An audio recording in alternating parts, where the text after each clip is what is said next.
What is good, YouTube, and welcome back to a brand new video. For once again, back here with another draft lottery rebuild, as today we have the 4th overall pick, which obviously landed for the Charlotte Hornets. So let's go ahead and jump in and do this 4th overall selection. Charlotte Hornets rebuild in NBA 2K25. Before we get into today's video, make sure you guys drop a like on this one and subscribe if you're new to this channel. As always, greatly appreciated, as we are currently on the road to 50,000 subs. And I continue to have to say this, but this is pre-recorded on May 19th. So this will be a while before you guys actually get to see this one.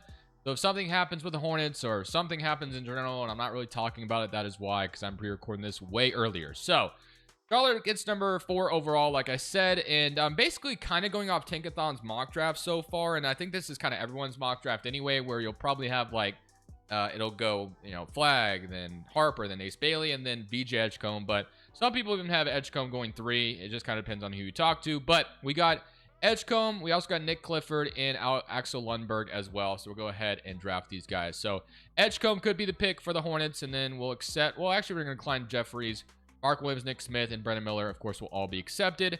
So now you have, obviously, LaMelo Ball still going forward, unless if you decide to change things. They did try to trade away Mark Williams at the deadline, so it'll be interesting to kind of see if that's revisited. I think I'm going to keep him, honestly. And then we're going to probably re-sign Trey Mann back as well as our backup point guard. But yeah, we pretty much have a nice thing going. I mean, VJ Edgecombe is pretty much plug and play on this team because we needed a 2-guard to kind of trust long-term, and Edgecombe definitely becomes that. You can slide Miller down to 3, and yeah, so I don't really know if we're going to do too much else this offseason. Hoping Edgecombe can come in and we're just like pretty good out of the gate, but we'll just kind of have to see if that works out that way or not. So other than Trey Mann, I don't think there's really anybody else in free agency I'm that, concerned about getting back. So I'm going to give Trey Mann a, can I give him 9.75 on the dot? No, not quite, but we probably could if we keep going. So we can announce pretty much everybody. Well, no, I'm just going to announce those 2 guys. So Gibson, Jeffries, and Bogg we can let go. Trey Mann does have he is restricted, so we could keep him regardless if he gets an offer sheet. I'll give Seth Curry a minimum as well because I know he's kind of from the area. And if I'm not mistaken, Del Curry is in commentator as well for the Hornets. So kind of keeping him with his father sounds kind of cool, so keep him as well. And then Wendell Moore, we can give a, nice 3-year deal to. He might turn into, or let's go 4 years. He might turn into something for us. Then Trey Mann, like I said, I want to give him 4 years as well. And if we can get it for less, let's go 10 on the dot. That's fine too. So Wendell Moore, Trey Mann are re-signed, Simpson's back, and then here is your progression. So got LaMelo up to an 89. Mark Williams does not move. He's an 83 still. Bridges is down. Nick Smith is up. Got Diabate up, Edgecombe, and then Nurkic is down. KJ Simpson is up. So yeah, not a whole lot of movement this offseason. We just need Brandon Williams and Trey Mann to be healthy. And this could be a pretty interesting rotation going into the season. But I kind of want to have a field out here with this team. Kind of see what 2K thinks about this roster before we make any dramatic moves. Because, while I think LaMelo Ball, it is possible he is traded this offseason, I'm not banking on it. I'm not like predicting that to happen. Now, I will say we actually don't have enough roster spots for everybody right now. So we might have to release a couple guys. So that might have to be our 2nd-round picks, which does suck. I know Clifford's a pretty good player as well. But probably is going to have to be these guys. And we're going to have to cut, it probably has to be Seth Curry. I wanted to keep him, but I don't think we're going to be able to like I thought. So whatever. So let's go look at the rotation with everybody healthy going to year 1. And I kind of can't wait to see how it all looks with Edgecombe added to the mix. So here's rotation going into year number 1. So we got LaMelo Ball at point guard with Nick Smith at the 2-guard, but I do plan on starting Edgecombe right away, to be honest with you. So Nick Smith, Brandon Miller, Miles Bridges, Mark Williams, Trey Mann, got Edgecombe, Okogie, Diabate, then that leaves like Salon, Simpson, and some of these other guys on the rotation. Then once Grant Williams is back, he might crack the rotation as well. But we're going to go 10 deep, and some players won't be getting minutes, which does suck. And then I also want VJ Edgecombe starting this year, like I said. So he's going to get the start right away, and we'll give him about 29 minutes a night to see what he can do in that role. So, again, this is going to just be a filled-out year for me. I just kind of want to see how this team's going to do. I'm going to leave the shot tendencies kind of the way they are right now. I'm not even going to touch anything. So we got Melo's at a 99. Brendan Miller's is a 74, and then Edgecombe's is a 75 out of the draft, which is fine. Miles Bridges is a 79. All right, I'm a similar year 1. Power rank has this 18th overall. Proficiencies 3.5 balance under Charles Lee. Not really sure what to expect. If I decide to stop at the trade deadline to kind of show you if we decide to do anything, of course, we will look into that. If not, I'll see you guys at the end of the season. I would love to be a playoff team this year, but not banking on it. Maybe a play-in team is possible, but we'll see.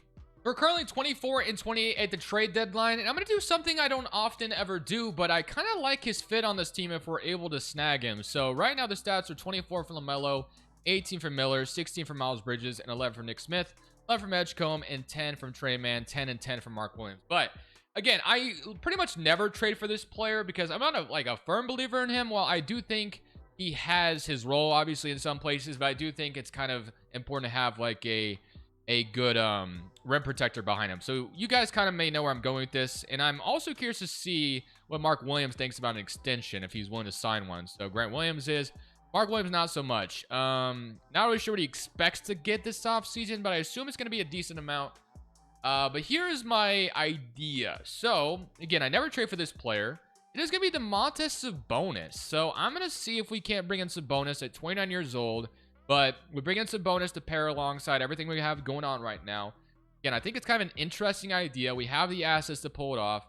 And I think Sabonis would fit extremely well on this team as well. So that is why we like it.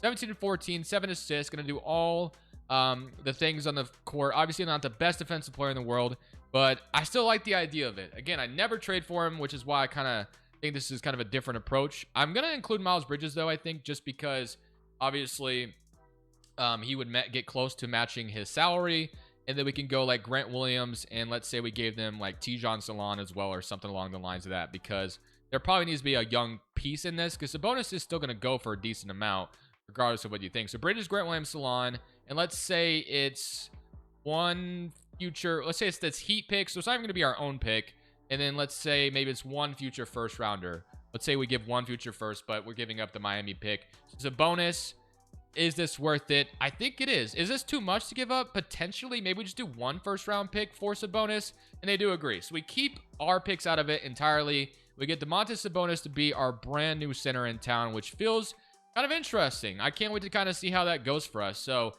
they want to start Mark Williams with a 4, which that was not what I really wanted to do, to be honest with you, but I could see why it has fallen into the place like that. So I do think it'd be in our best interest to get a new 4 here, but I would have loved to have addressed that at the offseason, but we might have to get one right now. So maybe keeping Grant Williams out of that trade would have been better. And yeah, so we traded all of our power forwards basically. Let's say we did a Kogi and Nurk.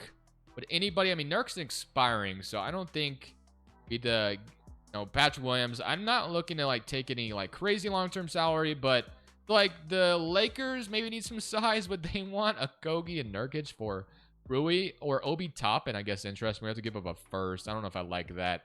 Stewart, Grayson Allen, Draymond Green. Let's get, honestly, let's just figure it out. This season doesn't matter. If we want to start Mark Williams' bonus together, I guess we will. It's awkward, but we could address it in the offseason. And I still want Edgecombe to start, like I said.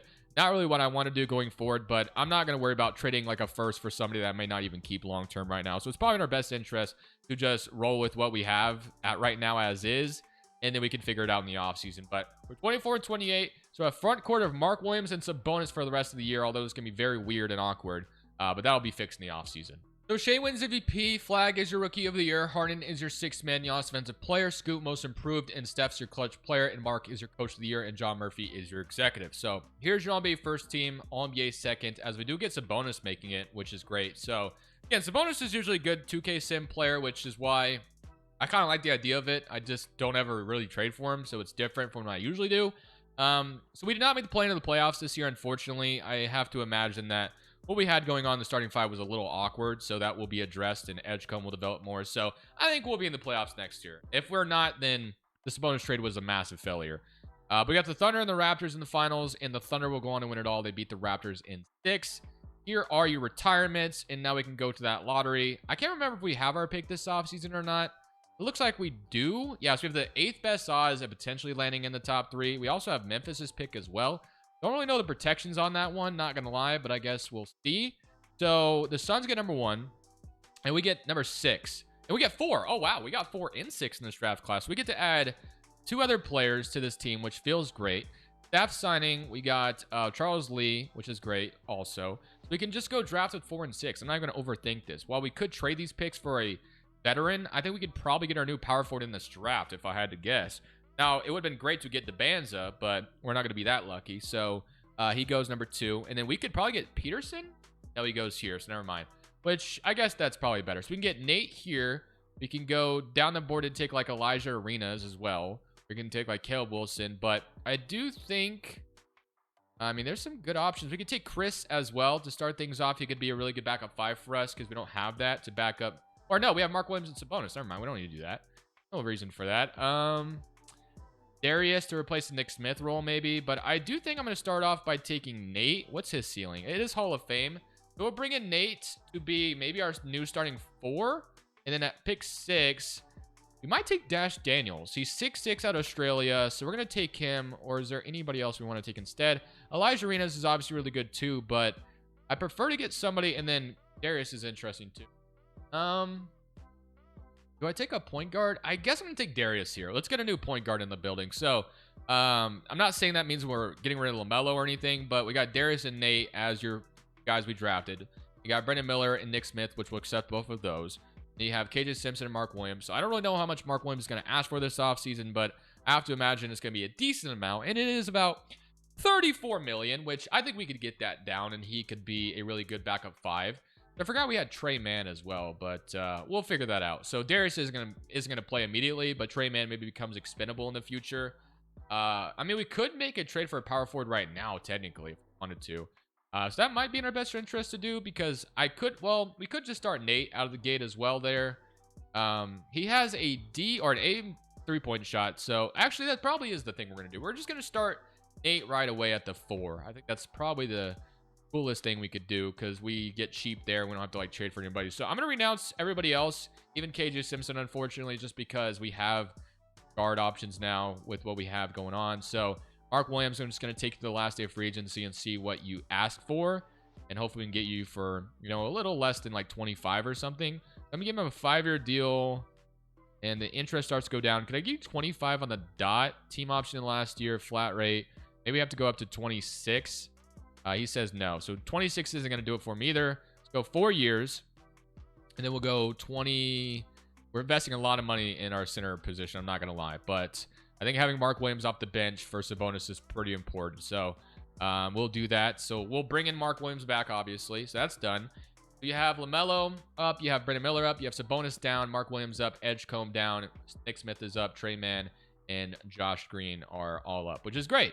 And Nate's going to get an opportunity to start right away. That way we're not running Sabonis and Mark Williams together in the starting 5 again. So let's go look at the rotation for year 2. But there's a lot of optimism that I have for this team going into the second season as far as getting into the playoffs for the first time in LaMelo Ball's career.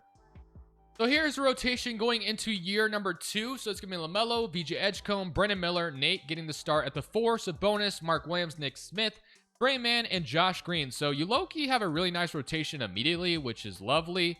We're also just going to go ahead and go 9-man rotation. So we have kind of everything looking good. We didn't need to get Diabate extra minutes there. It sucks to leave. Well, what position is Wendell Moore right now? He's listed at 3, so we can't really move him up. But yeah, that's fine. So 9-man rotation. We'll see, man. Sabonis, full-time starting this year. We'll see how that works out with LaMelo, Edgecombe, and Miller. I like it, but we'll see if 2K does something like this season. I'm expecting to make the playoffs this year. I don't trade for Sabonis that often, so I'm not really sure what we're going to get, but I'm expecting a playoff appearance. We'll see if that expectation is wrong, though. So at the end of year 2, Jokic wins MVP. Boozer is your rookie of the year. Harper is your 6th man in San Antonio. Wemby defensive player. Cooper Flag most improved. And Brunson's your clutch player. And Kate is your coach of the year. And Hobson is your executive. So here's your NBA first team. Got Jokic, Doncic, Shea, Wembanyama, Halliburton. All NBA second team, we got Giannis, Cooper Flag, Cade, Edwards, and Cat. And then all NBA third team as we have Paulo, LaMelo Ball making it again, Garland, Fox, and Booker. So he averaged 24 and 8 this season, which is fantastic. Here's an all-defensive team, which is nice too. But we did get into the play-in tournament, so obviously LaMelo Ball has been here before. But I will say, we won 45 games, so not too bad. It was a really good Eastern Conference, so 45 games usually gets you in the mix, but not this time around. We're still in the mix. We have 2 chances to get in, so hopefully we can take advantage of one of those. 24 from LaMelo, 18 from Miller, 14 from Nate out of the gate as a rookie, which is fantastic. 13, 9, and 6 from Sabonis. 13 from Nick Smith. 12 from Edgecombe. And then 11 and 9 from Mark Williams. 11 from Trey Mann. 4 from Josh Green. So we'll see how this ends up going. But a lot of these guys that we have right now may not be on this roster after this season. So guys like Josh Green are going to be probably let go. Maybe even we trade Trey Man. Nick Smith is going to be expecting a new contract. Don't really know how that's going to go because we do have like Darius, who's going to get an opportunity next year. We signed Wendell Moore to a nice cheap deal. Don't know how much he's going to develop, but we'll see. We get the Pacers in the round 1 of the play-in here, so let's see if we have what it takes to beat them and get into the actual offs here. I would hate to lose 2 and not get in because LaMelo Ball has been there before as far as losing in the play-in, but we will go to OT and we're going to lose. Very tough game, and now we get the Knicks or the Celtics, which both teams are really good. So there is a really good chance that we're going to miss out on making it from the play-in spot again, which would just absolutely suck. That'd be the 3rd time I believe that's happened in LaMelo's career. But all right, let's see if we have what it takes. Can we get him to the playoffs? And it looks like we will. So we're going to beat the Knicks, which they have an opportunity to win a championship, honestly, in real life. But as you're seeing this, I have no idea what the series is. Obviously, I'm recording this before the Knicks and Pacers series even starts. So Atlanta and Charlotte. So we get Atlanta in round 1. We'll see how it goes. They have Ty Jerome off the bench. I feel like our team is really good, but will it be enough to upset a 1st seed? That I don't know. I think there's a chance at it, but we'll see. So game 1 does go to Atlanta. They only win. Why did I click sim?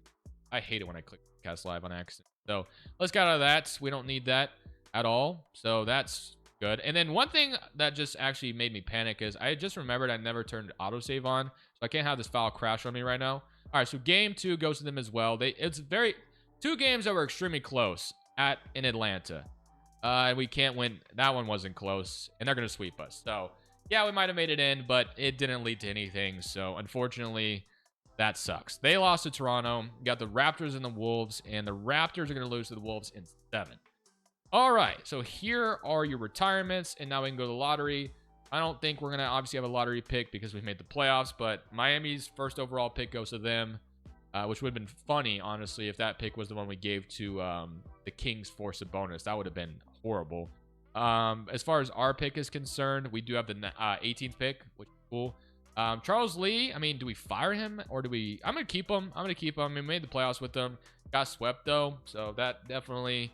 If, like, we aren't successful next year, he expires, we go a different direction. 18 and 29 and a 5th in the 2nd round, or the 5th selection, I should say, to rephrase that.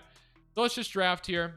18, we have Jordan Smith Jr., Keon Anthony, Trent Perry, and then Jacobson. I'm going to go ahead and take Keon Anthony at Syracuse, and then we can take Chidi Nwamba here with the selection as well. Okay, that's done.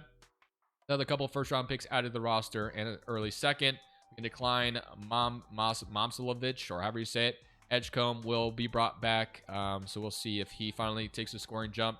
So Nick Smith and Brandon Miller are both free agents. I have no idea if we're going to be able to bring back Nick Smith. If I had to guess, I don't think we're going to be able to. And then Josh Green, obviously a free agent too. Diabate, we're not bringing either of them back. Miller and Nick Smith is asking for $33 million. There's just no way we're getting to that. So Brandon Miller is already getting some offer sheets. Looks like nothing significant though yet. And then I'm definitely interested in giving Darius a role this year.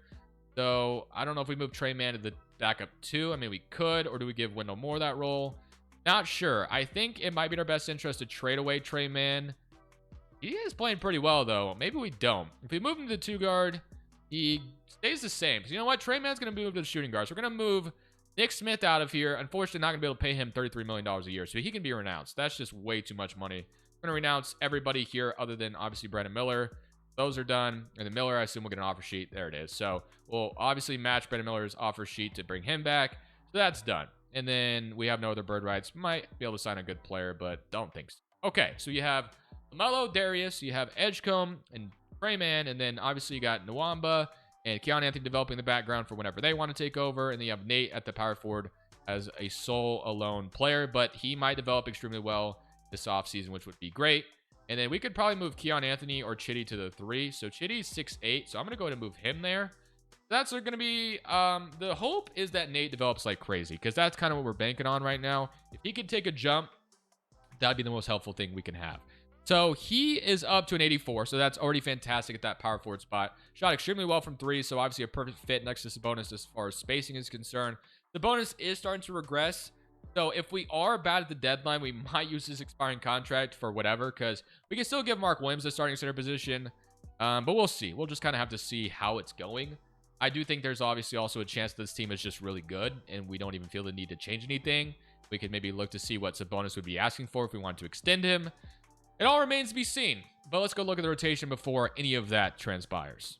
So here's what we're looking like rotationally this year. LaMelo, Edgecombe, Brandon Miller, Nate, Sabonis, Mark Williams, Trey Mann, Darius, and Wendell Moore is your rotation, which I like. So we'll see how this goes. Shot tendency is wanting to look at that as well. So Edgecombe is starting to get a high shot tendency, rightfully so. Nate's is still somewhat low. Darius is just kind of high off the bench as well with an 89 touch tendency, but he'll have the bench roll, so that's fine. Okay, well, I'm curious to see how this is going to go. 2K is not extremely high on us. And then as far as LaMelo's contract is concerned, too, I was kind of curious about that. So Melo actually has another year left in his deal, so we don't have to, like, really worry about him just yet. Sabonis will be the big thing to watch at the deadline. If this team isn't good, I think he'll be the one that's moved out of here, but we'll see what 2K thinks. This team should be good. We'll see what happens. So at the end of this season, Cooper Flagg wins MVP. Stokes is Rookie of the Year in Miami. Mark Williams wins 6th Man of the Year, 13-9 from him with a block off the bench. Wemby Defensive Player. Edgecombe wins Most Improved, which is great to see as he continues to improve in this Hornets team. And Shea's your Clutch Player. Kidd is your Coach of the Year, and Hobson is your Executive. So here's Jean-B first team. Flagg, Jokic, Wemby, Halliburton, and Cade all in the NBA second team with Josh, Steph, Agent Banza on the Kings, Luka, and Shea. Because in Chicago, why does he always go there, man? And then you still have, or I guess we don't. For some reason, I thought I saw Hornets. But do we have Hornets here? No, probably not. So no, and then all rookie first team and all rookie second team. So nothing representing here. So we are the first seed out east, which is why you didn't see me make a trade the deadline, and I didn't trade away Sabonis. I actually tried to extend him. I have no idea what he's expecting to get this offseason, but he's got to just kind of playing a role where he shouldn't be getting paid that much money going forward. So if he asks for a lot of money, I have to let him go, man. Because if he's asked for like $50 million, don't know if I can get to that. But you have 21 from Brandon Miller, 21 and 8 from LaMelo, 18 from Edgecombe, 15 from Nate. So as you can see, LaMelo Ball is finally getting some help where he doesn't have to score so much for this team to be good. There's a lot of guys that can score the basketball on this team, which is what we wanted. So now we get to play Miami in round one. So Miami has Alonzo, Elijah Arenas, Stokes, Bam Adebayo, Chloe Ware, Wiggins, and then Hugo, Kaishan George. So thankfully they don't have a fully developed Tyron Stokes yet as he is a rookie. So hopefully we don't lose in round one to Miami. So similar current round against them. And we have a 2-2 series so far. We're up 3-2. And we beat them in 6. Okay, so they gave us a little bit of a fight there, but now we draw the Cavaliers. So we finally get LaMelo in the playoffs, and we have a chance to go far here. We got Cleveland, though, in this round. We do have the size to deal with them if we wanted to put, like, Mark Williams and Sabonis in the floor at the same time. At times, obviously, the spacing wouldn't be so good if we did that. But I'm still very convinced we can beat the Cavs as well. So let's go game by game because I respect them a little bit more. So game 1, 1-0. We blow them out. Great start. Brandon Miller with 34, averaging 23 on 47% from 3 in the playoffs so far. Game 2 goes to us, 116 and 111. Alonzo with 29. Or sorry, that's LaMelo. What am I talking about? LaMelo 29. He's also balling on the playoffs, averaging 25 and 48% from 3. Keep it up, man. And we're up 3-0. So the Cleveland Cavaliers were not ready for us. Miller, LaMelo, again, we could attack them from so many different spots. Everybody is shooting phenomenally in the playoffs as far as the guys that can shoot the ball.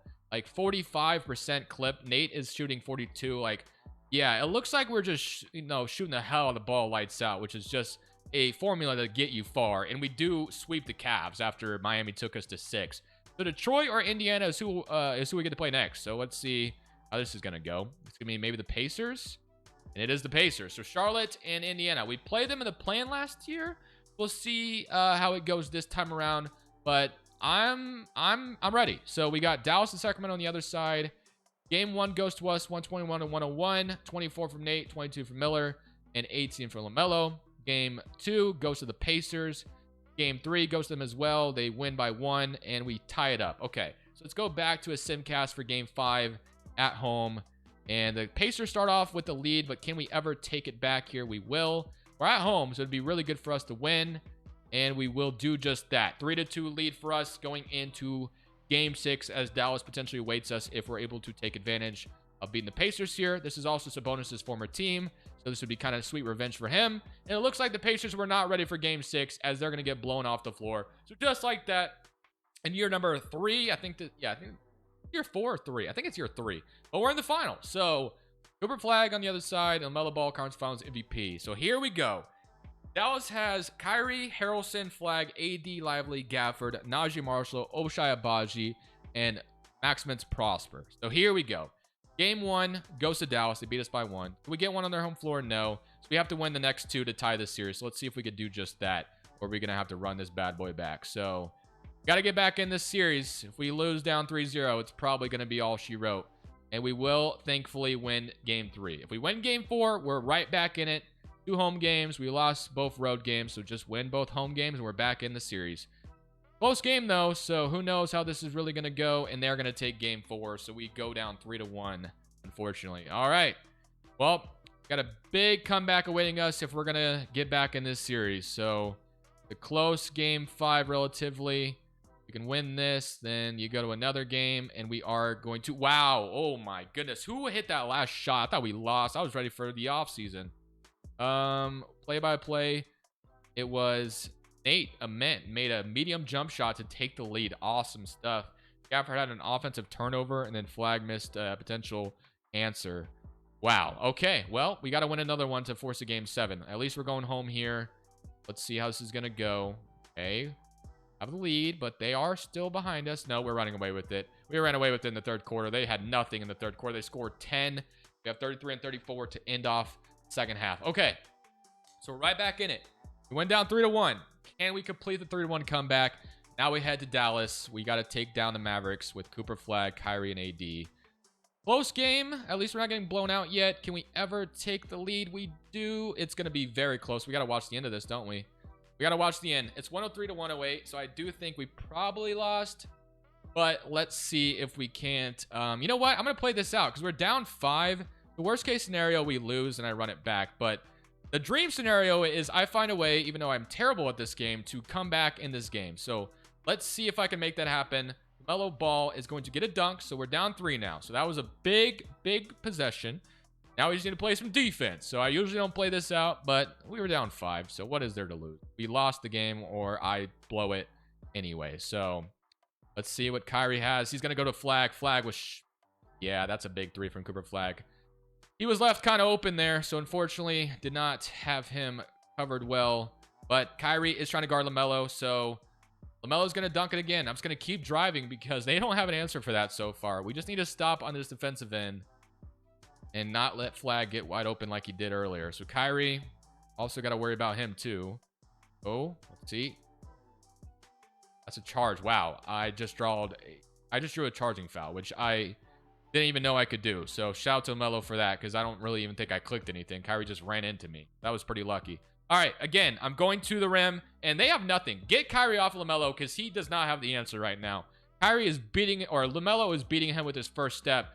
No issues at all. And Lively is even getting to the paint in time. But if he does, I have the kick out. So Kyrie is going to have the ball.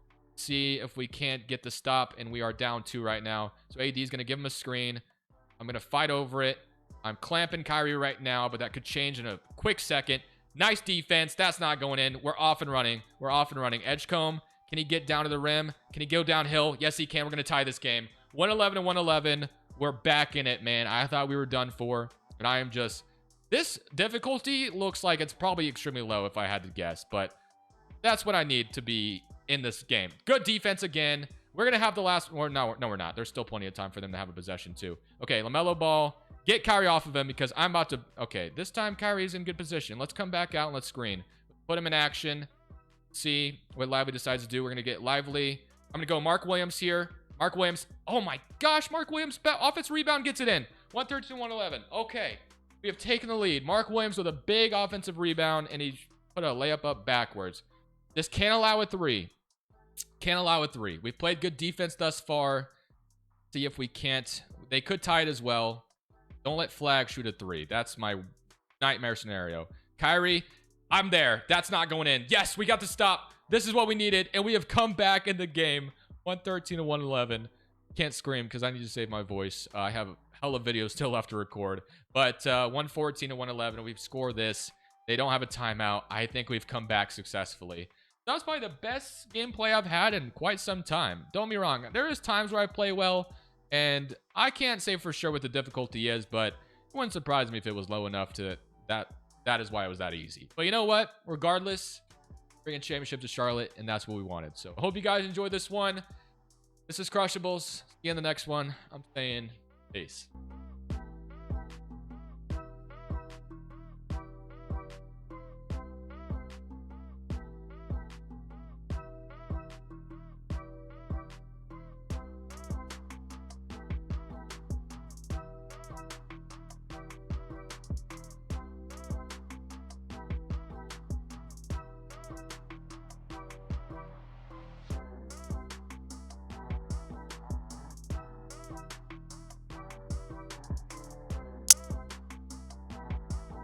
Thank you guys so much for watching. Make sure you click here to watch another video that I know you'll love.